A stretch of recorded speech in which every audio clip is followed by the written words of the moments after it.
David, there are people on the chat. I'm taking a look at your contributions to the chat, and I appreciate it. When I see comments that I think will help move our discussion forward, I'll try to include them.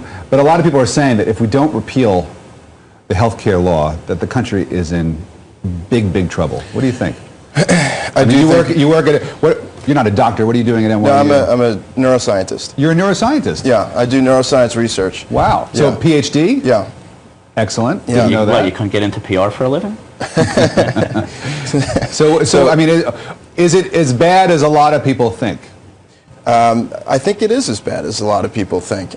But this is, you know, we have to think about doing what's good for the country and putting politics aside for a second. And the moment that Republicans start saying, let's repeal it, it gets a knee-jerk reaction from the Democrats where they don't want to engage on the topic because they call them extreme. I think that there's a point to meet in the middle and say, look, let's get down to brass tacks here. The country is in serious trouble. We need to have a serious discussion about all these programs that we were just talking about.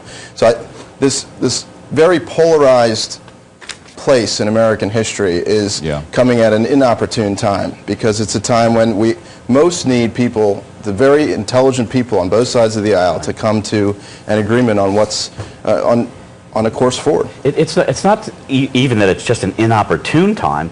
It's exactly what we were promised wasn't going to happen. I mean, I'm a big Obama supporter. That's what he rode into Washington with. We were going to have bipartisanship from both sides of the aisle. We were going to have smart people in the room who had different opinions come up with the best answer. Instead, we have the absolute, I believe, worst environment in Washington in my lifetime. I'll tell you, when I was on the campaign, I was trying to explain to people why I didn't agree with President Obama's policies, and they said, no, you don't understand. It's about something bigger. It's about something bigger. And those people, same people, came back to me 6 months after he had taken office and said, you never told me that we were going to get this. You never. I said, yes, I did. You were just saying there was something bigger going on.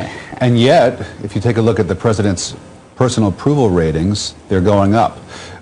People say they don't necessarily agree with his policies or his priorities, but they seem to like him, I guess, as a person. Right.